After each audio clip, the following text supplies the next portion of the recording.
तीसरा प्रस्ताव कार्मिक प्रशासनिक सुधार विभाग से कुर्मी जाति को झारखंड राज्य के अत्यंत पिछड़े वर्गों की सूची अनुसूची 1 के क्रमांक 6 पर दर्ज कुर्मी महत्व के साथ शामिल करने के संबंध में।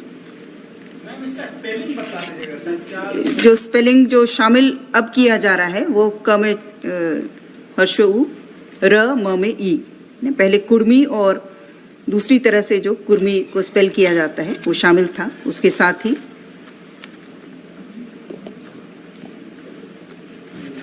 कुर्मी जिसमें पूर्ण र को यूज करते हैं उस स्पेलिंग के साथ शामिल किया जा रहा है। कुर्मी के साथ कुर्मी भी हो गया, र पहले से ही था, कुर्मी पहले से था, ठीक है, अब रा हो गया। कुर्मी रहेगा ही, साथ ही साथ र जिसमें र का यूज हुआ है वो भी रहेगा कुर्मी। र का रेफ पहले से था, जिसमें रेफ का इस्तेमाल होता था वो पहले से था, लेकिन पूरा र जो है क छोटा उ र म में ई। हाँ। चौथा प्रस्ताव कृषि विभाग से डॉक्टर राम प्रकाश राम तदेन महाप्रबंधक दुग्ध आपूर्ति सह गव्य प्रक्षेत्र हुटवार रांची को चारा घोटाले से संबंधित कांड में दोष सिद्धि के फलस्वरूप दिनांक 2/8/2008 द्वारा लिए गए निर्णय में संशोधन के संबंध में। इसमें पूर्व में इन्हें जो बर्खास्तगी का आदेश था वो 15/4/2006 से दिया गया था, उसे अब अधिसूचना निर्गत करने की तिथि अर्थात 2/1/2008 से उन्हें बर्खास्त करने का निर्णय लिया गया, वो माननीय उच्च न्यायालय द्वारा पारित आदेश के आलोक में। छठा प्रस्ताव महिला बाल विकास एवं सामाजिक सुरक्षा विभाग से।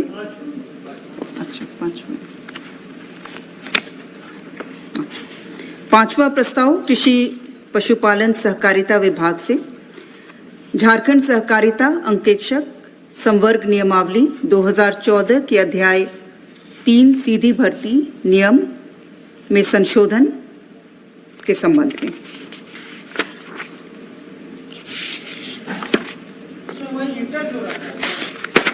इंटर का है और साथ ही साथ जो इनका न्यूनतम हर्तांक जो इनके नियमावली में था वो कार्मिक की नियमावली से कुछ भिन्नता थी, इसीलिए उससे कार्मिक नियमावली में जो न्यूनतम हर्तांक का प्रतिशत है अलग अलग श्रेणी के लिए, यथा अनारक्षित के लिए 40%, अनुसूचित जाति अनुसूचित जनजाति के लिए 32%, उस अनुरूप इसे कर दिया गया है।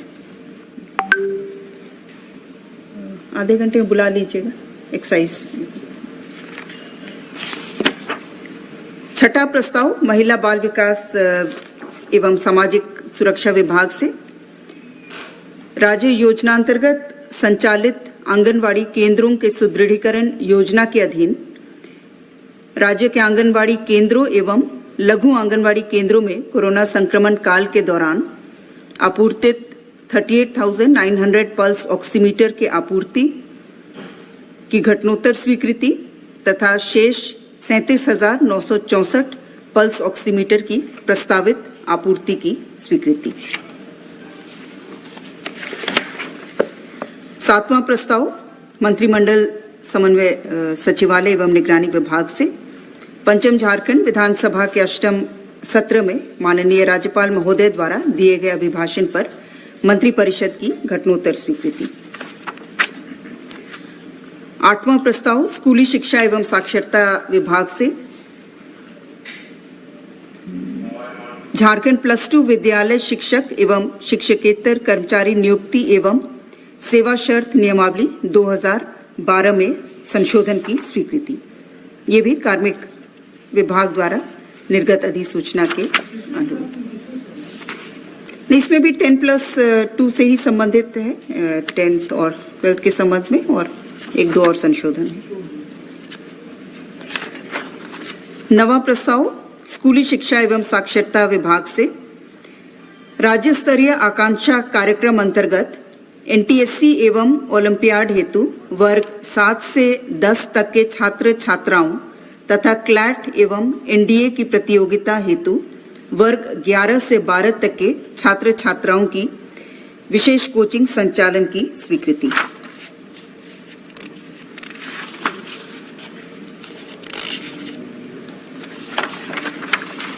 दसवां प्रस्ताव स्वास्थ्य विभाग से झारखंड राज्य खाद्य जांच प्रयोगशाला संवर्ग नियमावली 2022 का गठन। 11वां प्रस्ताव स्वास्थ्य विभाग से झारखंड स्वास्थ्य सेवा के अंतर्गत कार्यरत विशेषज्ञ चिकित्सकों को गैर शैक्षणिक विशेषज्ञ ग्रेड 2 में समायोजित करने के संबंध में। इसमें कुल 64 चिकित्सकों को विशेषज्ञ ग्रेड 2 के पद पर समायोजन हेतु योग्य पाया गया है। 12वां प्रस्ताव खान एवं भूतत्व विभाग से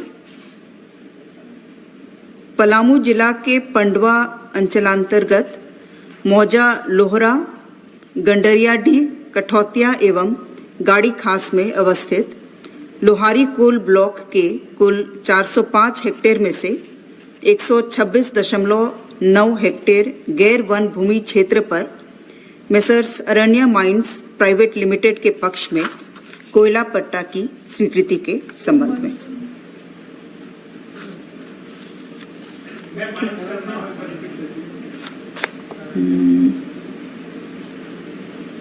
मेसर्स अरण्या माइंस प्राइवेट लिमिटेड के पक्ष में। 13वां प्रस्ताव विधि विभाग से मंत्री परिषद द्वारा सरायकेला खरसावां जिलांतर्गत चांडिल अनुमंडल हेतु स्वीकृत विभिन्न कोटि के 7 न्यायालयों में से सचिव अनुमंडलीय विधिक सेवा प्राधिकार का न्यायालय को विलोपित करने के संबंध में। इसमें 28/9/2021 की बैठक में कुल 7 न्यायालयों की स्वीकृति दी गई थी, जिसमें से सचिव अनुमंडलीय विधिक सेवा प्राधिकार का न्यायालय उसे विलोपित किया जा रहा है। 14वां प्रस्ताव विधि विभाग से माननीय झारखंड उच्च न्यायालय के द्वारा अधिसूचित criminal court rules of the high court of Jharkhand एवं इसमें प्रस्तावित संशोधन पर माननीय राज्यपाल महोदय का अनुमोदन प्राप्त करने के निमित्त प्रस्तावित संशोधन पर स्वीकृति एवं मूल अधिनियम पर घटनोत्तर स्वीकृति। 15वां प्रस्ताव वित्त विभाग से वित्तीय वर्ष 2022-23 के बजट प्राक्कलन पर मंत्री परिषद की घटनोत्तर स्वीकृति।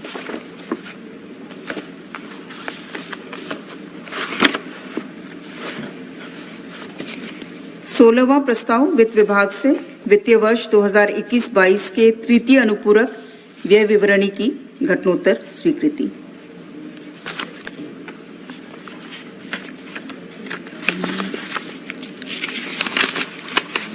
सत्रहवां प्रस्ताव राजस्व निबंधन एवं भूमि सुधार विभाग से बोकारो जिलांतर्गत पेटरवार अंचल के मौजा मेरुदारू पुटकाडी गरी मायापुर के कुल 155.78 एकड़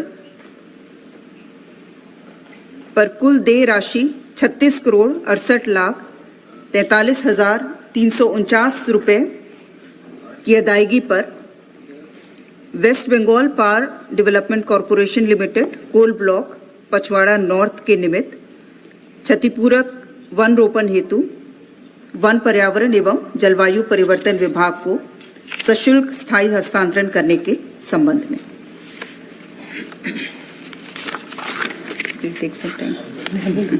अच्छा, ठीक।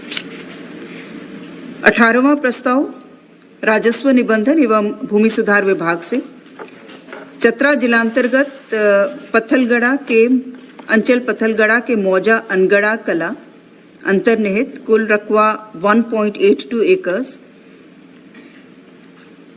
कुल देय राशि 31,05,375 रुपए मात्र इरकॉन इंटरनेशनल लिमिटेड के द्वारा अदायगी पर शिवपुर कठौतिया रेल लाइन के निर्माण परियोजना हेतु रेल मंत्रालय भारत सरकार को सशुल्क स्थायी हस्तांतरण के संबंध में।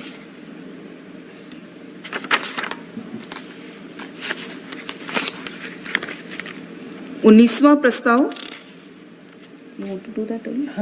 अच्छा करिए। 4 प्रस्ताव एक्साइज नीति में संशोधन से संबंधित है, जिसके संबंध में मैं अनुरोध करूंगी एक्साइज सचिव विस्तार से बता देंगे। आज मंत्रिपरिषद के द्वारा उत्पाद के 4 महत्वपूर्ण नीतियों में नई नीतियों के को अनुमोदन दिया गया है। आप सभी अवगत हैं कि हम लोगों ने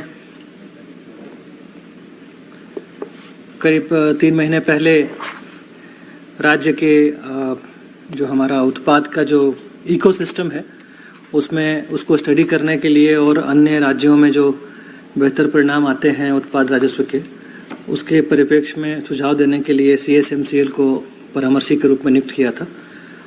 तो उनके अनुशंसा के आधार पर उन्होंने 5 मूल अनुशंसाएं दी थी और जो उत्पाद का जो हमारा यहाँ का व्यवस्था है उसमें आमूलचूल परिवर्तन का सजेशन दिया था। इसमें सबसे पहला था कि जो हमारा 1915 का एक्साइज एक्ट है, जो बिहार एक्साइज एक्ट था, उसको हम लोगों ने झारखंड में अडॉप्ट किया। उसमें संशोधन कतिपय करने का उन्होंने सुझाव दिया और वो प्रक्रिया जारी है और आगामी जो भी विधानसभा सत्र होगा उसमें हम लोग करेंगे। और जो भी प्रावधान है वो काफ़ी कड़े होंगे, बिकॉज अभी जो हमारे प्रावधान है 1915 के हैं, तो मैक्सिमम जो ऑफेंसेस हैं वो बेलेबल ऑफेंस हैं, तो उनको नॉन बेलेबल ऑफेंस बनाना, अग्रिम जमानत नहीं मिलने के प्रावधान डालना, 50 लीटर तक अगर किसी के पास मिलता है तो वो कंपाउंडेबल ऑफेंस है, उस लिमिट को कम करना, इस सब की प्रक्रिया जारी है। इसके अलावा उन्होंने थोक बिक्री नियमावली में नई थोक बिक्री नियमावली बनाने का सुझाव दिया, नई खुदरा बिक्री नियमावली बनाने का सुझाव दिया। जो हमारा बार का नीति है, हमारे यहाँ कोई बार का नीति नहीं था, तो बार के लाइसेंसेस मिलते हैं, जो बार यहाँ ऑपरेशनल हैं झारखंड में, उनके लिए एक नई नीति बनाने का सुझाव दिया। और जो हमारा जो कंट्री लिकर है, जो देसी शराब का जो मैन्युफैक्चरिंग होता है, उसमें कुछ जो हमारी पॉलिसी है उसमें संशोधन का सुझाव दिया। उन्हीं सुझावों के आलोक में आज जो हमारे मंत्रिपरिषद ने इन 4 नियमावली को अप्रूवल दिया है। Thank you.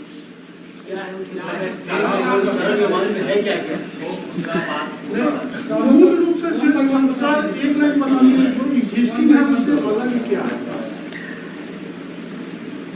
देखिए, उनके जो सुझाव थे, जो पहला सुझाव था उनका कि अभी हमारा डिस्ट्रीब्यूशन और होलसेल मिला के करीब 75 गोदाम है और उन्होंने आसपास के जो राज्यों का स्टडी किया जाए, उनका अपना जो एक्सपीरियंस है उसके अनुसार से उनका ये एक्सपीरियंस है कि जितने अधिक गोदामें रहती हैं उतने वहाँ से विचलन की संभावना रहती है।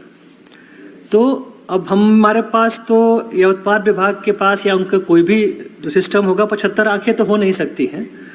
और उनका ये भी एक सुझाव था कि मैक्सिमम जो इलीगल होता है वो किसी न किसी तरह से लाइसेंसधारी लोग ही कराते हैं।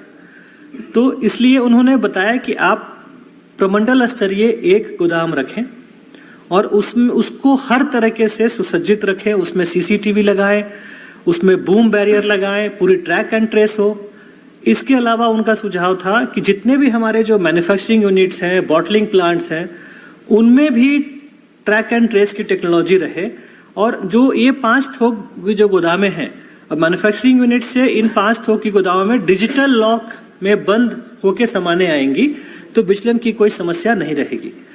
तो ये थोक बिक्री नियमावली का सबसे मूल परिवर्तन है कि हम लोग अब 5 गोदाम रखेंगे और साथ ही साथ न्यूनतम 5 हम लोग, ये गोदामों का जो ओनरशिप है वो JSBCL के पास रहेगा, वो सरकार के पास रहेगा, परंतु उसका संचालन जो है, क्योंकि बैकएंड में 50-55 डिफरेंट मैन्युफैक्चरर्स हैं, तो उनसे इंटरेक्ट करने के लिए न्यूनतम 5 थोक विक्रेता भी निजी तौर पर उसमें रहेंगे, परंतु वो हमारे ही गोदाम में उसका संचयन करेंगे और हमारे ही कंट्रोल और परफेक्ट सुपरविजन में वो काम करेंगे। दूसरा जो उनकी बार नीति थी, बार नीति नहीं बनाने का उन्होंने बोला। उनका अगेन बार एक लाइसेंस प्रीमाइस है, तो वहां से भी लीकेज की संभावनाएं रहती हैं। आप लोग भी जानते होंगे, कई सारे ढाबा है बार का लाइसेंस ले लेते हैं पर बाहर से भी वो अलाउ करते हैं, तो उससे राज्य का उत्पाद में क्षरण होता है। तो बार नीति में उन्होंने बताया कि लाइसेंस फीस तो सेम रहेगा, पर हर बार का आप मिनिमम गारंटी फिक्स कर दीजिए कि हर साल उसको इतना पेटी उठाना लेना ही है, सरकार से क्रय करना ही है। ये हमारा बार नीति का मूल परिवर्तन है, जो मूल मंत्र है। तीसरा जो उन्होंने सजेशन दिया है वो है जो हमारा खुदरा का है। तो खुदरा में उनका कहना है कि जो प्राइवेट है तो उसमें 15% उनका प्रॉफिट मार्जिन रहता है, प्लस कंट्रोल नहीं रहता है। तो खुदरा को JSBCL के माध्यम से चलाना है, ये इसका सबसे मूल परिवर्तन है। उसमें आप लोग सब लोग जानते हैं कि हम लोगों ने ये पहले भी ये प्रयोग किया था, हम लोगों ने ये पहले भी लाया था।